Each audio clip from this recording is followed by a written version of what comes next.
काफी लड़ाइयाँ लड़ी और जीता और देश में बलिदान भी दिया, उनको लेकर कुछ लोग टिप्पणी कर रहे हैं, बस टिप्पणी, उस पर आप भी क्या प्रतिक्रिया? देखिए, आपके चैनल को धन्यवाद देता हूं। आप लोग लोकतंत्र की खूबसूरती हैं, जो जनता की आवाज को सड़क से सदन तक पहुंचाने का काम करते हैं।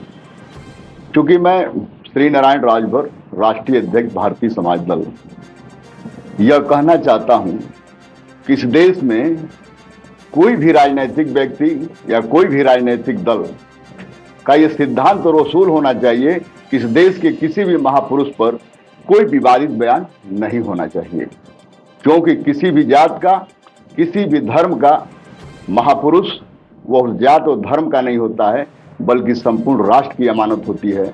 और संपूर्ण राष्ट्र के प्रत्येक नागरिक की जिम्मेदारी होती है उस महापुरुष के प्रति सम्मान प्रकट करे। क्योंकि महापुरुष वो होता है जो देश की संस्कृति, देश की सभ्यता और देश के निर्माण में एक बहुत बड़ा योगदान देता है। सवाल ये होता है कि ओवैसी जी के दल के प्रदेश अध्यक्ष शौकत अली जी ने जो बयान दिया है, उस बयान में राजभर समाज के आदर्श रहे राष्ट्रवीर महाराजा सुहेलदेव राजभर को एक लुटेरा का रूप जो दिया है, वो पूर्ण रूप से गलत है।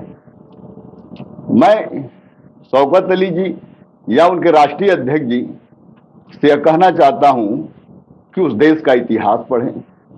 सवाल ये पैदा होता है कि आखिर लुटेरा कौन होता है? लुटेरा कौन होता है? एक तरफ वही श्रावस्ती जो महाराजा सुहेलदेव की कई पीढ़ियां श्रावस्ती पर शासन की। मैं इतिहास के उन गहराइयों में आपको ले जाता हूं जब वो दौर था। महाराजा प्रसेनजीत, जिनकी बहन कौशला थी, जिनके नाम पर कौशल प्रदेश कहलाता था, जो काशी क्षेत्र कहलाता था, और उनके पुत्र हुए बिहारीमल, और बिहारीमल के पुत्र हुए महाराजा सुहेलदेव। चूंकि सुहेलदेव की कई पीढ़ियां श्रावस्ती पर शासन की है। और दूसरी तरफ सैयद सालार मसूद गाजी, ये कौन है? सैयद सालार मसूद गाजी का संबंध किससे है? ईरान में एक स्थल है जिसका नाम है गजनवी, और वहीं से पैदा हुए महमूद गजनवी जब बड़ा हुए तो उन्होंने बचपन में सुना था कि हिंदुस्तान में, भारत में लोग आस्था के प्रतीक होते हैं और आस्था के रूप में बड़े बड़े मंदिर बनवाते हैं, उन मंदिरों में काफी धन होता है। तो उन्होंने मंदिर लूटने की योजना बनाई, जो 1000 से लेके 1026 तक लगातार उन्होंने मंदिरों को लूटने का काम किया। उसी दौर में जब 1026 में महमूद गजनवी मर गए तो उनके अधूरे सपनों को पूरा करने के लिए सैयद सालार मसूद गाजी ने कमर कसा और गजनवी से एक विशाल सेना लेकर भारत को फतह करने के लिए कूच किया, और भारत में संपूर्ण राजाओं को हराते हुए, पराजित करते हुए भारत के सीमा, नेपाल की सीमा श्रावस्ती पहुंचे, जहां पर महाराजा सुहेलदेव ने बहराइच के नानपारा मैदान में गाजी का वध किया। और एक विदेशी आक्रमणकारी, विदेशी आताताई या विदेशी लुटेरा जो मंदिरों को लूटने का काम करते थे, आस्था को ध्वस्त करने का काम करते थे, उनका दमन करके भारत की संस्कृति को रक्षा किया।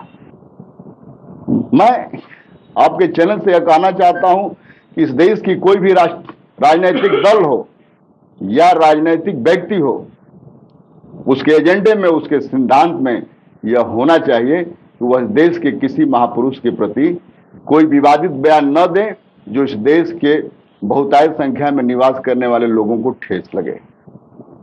उत्तर प्रदेश के मुखिया माननीय महाराज जी से मैं आग्रह करता हूं, क्योंकि आस्था के नाम पर, अध्यात्म के नाम पर, धर्म के नाम पर, गाय के नाम पर और गंगा के नाम पर लोगों का जन विश्वास लेके सरकार में पहुंचे हैं, चाहे केंद्र की सरकार हो, चाहे राज्य की सरकार हो, और आस्था के प्रतीक रहे राष्ट्रवीर महाराजा सुहेलदेव राजभर जी के आदर्शों के साथ विवादित बयान देने वाले व्यक्ति के प्रति कठोर कार्रवाई हो, कठोर मुकदमा हो।